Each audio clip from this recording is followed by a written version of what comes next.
So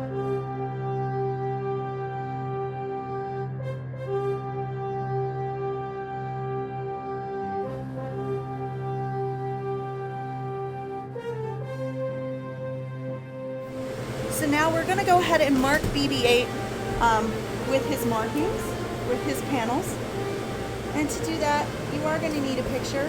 This is just one I pulled off of Google, but you can kind of see where his little panels are. So we're going to go through and we're just going to start marking him.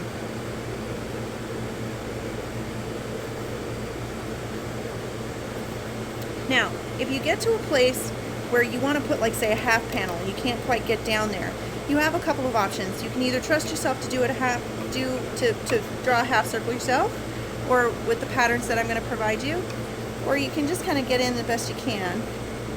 Just think what I'm going to do right here.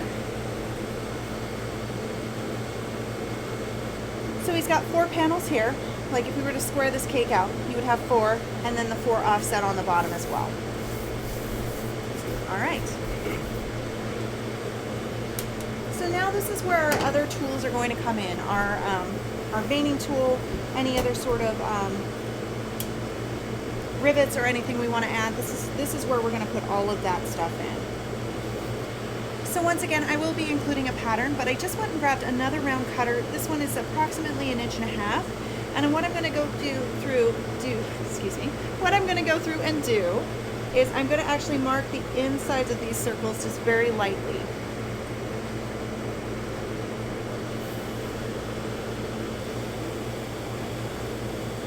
So now I'm looking at my picture of BB-8 and I'm drawing in all the little details I want to include.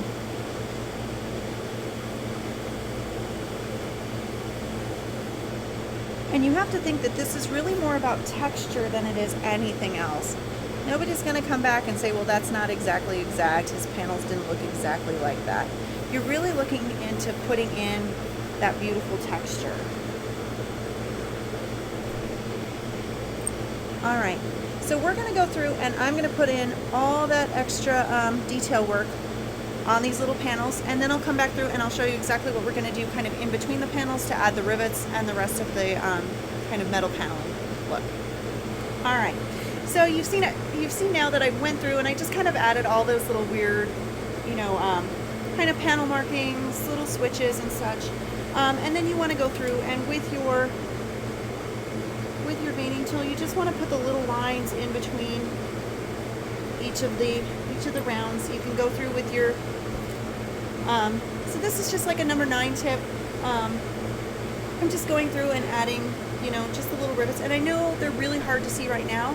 It's not really right now that we're worried about. It's when we go back later, we put that thin layer of airbrushing on, all of those little details are going to pop.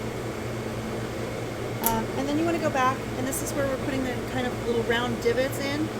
I like to put them in those little rounds that the 9 was in, that I made with that 9 tip. And you don't want to press too hard because you don't want to kind of quilt your cake, but you do want to just add in a few places just those little fun details.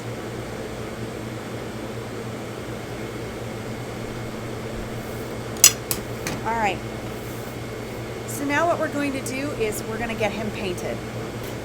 So I'm going to try to color match BB-8 as best as I can. So I've got some orange and of course the yellow gel color.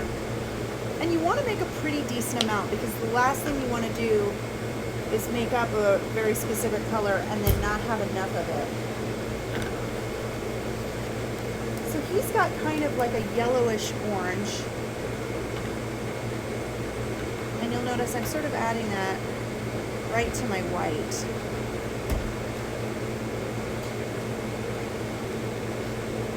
But you can see how opaque the white gel color makes your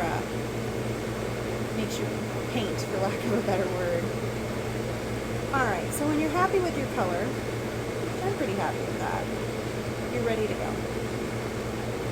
Now I'm using the larger of my 2 brushes, and I may change that stance here in a minute.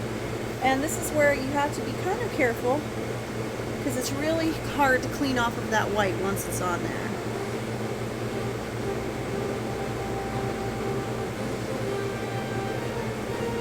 just going to go through and paint all that paneling on.